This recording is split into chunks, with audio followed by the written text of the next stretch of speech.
Jit Tasinardi Ahan Nabese. Who are the aged people go? All Lizakana noise. Miwe Bokoina, I lifespan. I put Sibo Hingbe I go. I in a conservative. Adu Naxala Bokamu Miam Ahan Kawe. Say I say Mogdawa Punsibe I had the Marfuga or the Ahan Karedana. Naxala, say Nipu the higher than Adu Mamamze Ahan Kawe. Moisi Punsigi Hala Roidaba Kongset Amagi bus parking da. Lejava Piron Kara Yomaga bus Naibne. Bus to Laktan Kahaga, Masamas Masumiamda, Imasale, Pasale, Kaina Bay could hide Toromase, Madugin to the Amona Uroidum. Halaro the Kongset Amadam Sakadum. Lega the Bamogi Matamzu am Tele 10 Grabamatamzida Yam no Aina Lehengadamsi, Lailactavasi. Masi Yam Chauba Malim give issue whenever. Ada Akwegi Oriental peoples in that. Akwegi Marwan Manipur the Alamanzi Yam Loon Tobukunai. Malam Gilam Yam Tambia Habitat. Yam Tang Bakui cultures in Mungamaneva. Adu Kitang modernization gi laiba westernization gi numsit lapodagi khara lapthorok pagi mami tabase masida akoina ahlaman gi ai yamaroina aina hek wangang mada ahlaman lu tawna bagi se more than 10 years se na miyam da adum kana tola amne haila amne kaino da ai yam uiba sum chatpani na khotni ko aine haibadu phagi natabni Magi Anduna Tumba Sangbadu Kangandu Funman Wawa number Podopidra Mopa Podopidra Monko Hanayang Vidra Faizu Adugi Manunda Mamitu Wala Buduna Madagi Tarak Papi do Kokamon the time of the Mon Chona Kapiva Aigi Pa Aigi Madununti at my Torga Lie never Kapidu Lie do name the Kapaga Aquina cried the Nuaido. Where is the brighter future was without blessing of them?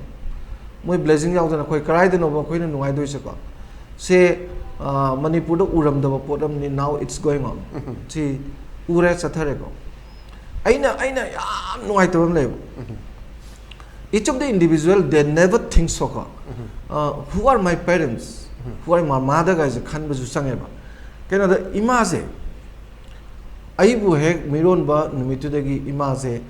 Oning Sanning Mako Waldana Sabam Tabong Wana Dum Labaneva. Tabak Sudonica Aduga Sango was a Haidopa Ikaiva. Ademaku Monepo Karawarak Sepo, the Kangan the Napa Honoraga, Tabak Todineva. Adumana Tabak Toriba Imado Ma Oning Sanning Pong Potaning with the Pota the other Tamanga to Todin Quasia. Aduma Dunga de Mupuk Shida Kezi Animakai. Ani matakta lumba polumba magamu pudo ni thatara pura ine koi nupa oiba koina puksida keji ani makhai ji peti phajal laga leiba nong pha leinga moiba adu imana di ai sa se pukta yaurisi lummena thabak tawkana thangdara thamya pontena pura ine bana cha ado pokpa numituju aigi imana ai pokna delivery ka da sangmaje sibagi thongan da lepine angang di hingore Mama de Legidre, have you Yaudrado? Ado Libo Padana Sirectre.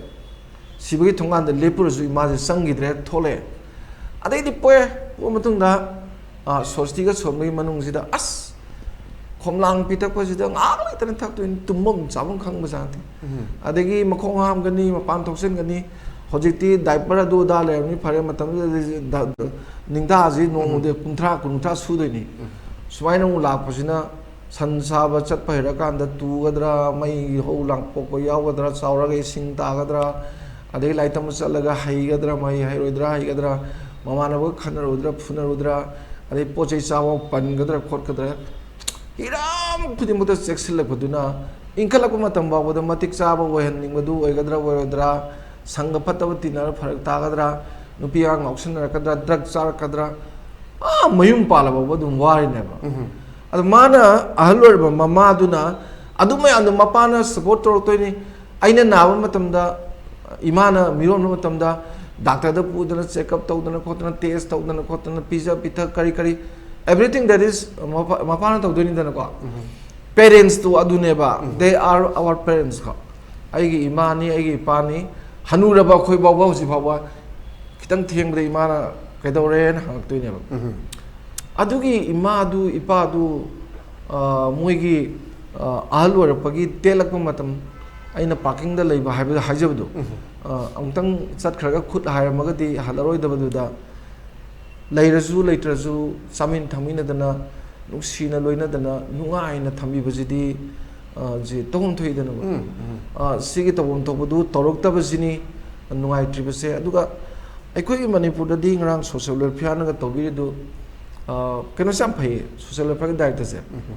ma se social welfare mang pai baji sab sai ai ma dais da phamina ba degi mayam ge tai kai program mayam da yam punmina greba adu makhar to ali he is also different little bit different ka mayam ge awana siam uba alaman ge awana ade angang singi karigi ama magi khunai posi mangoda mami yam taiba aduda amakatang ai nang khan baje mama pa sing sida kai mirai kan da logi mateng lobi ya ase mana jo hai akhoi de ichani nusibani logi mateng se kya longning de man magi mapa mama na macha nusibasi berani da logi mateng lorga isa se nongondegi aigi phangum to me adu bunba yai ga ji khang khang na no single parents to de macha jing na phana dhin torosu yes imai pa gi nusibasi bo ba aduna hoi yamna challenge toroge na khanba yamna phataba macha jing ma to wa pa na tong ba tendency lebi ai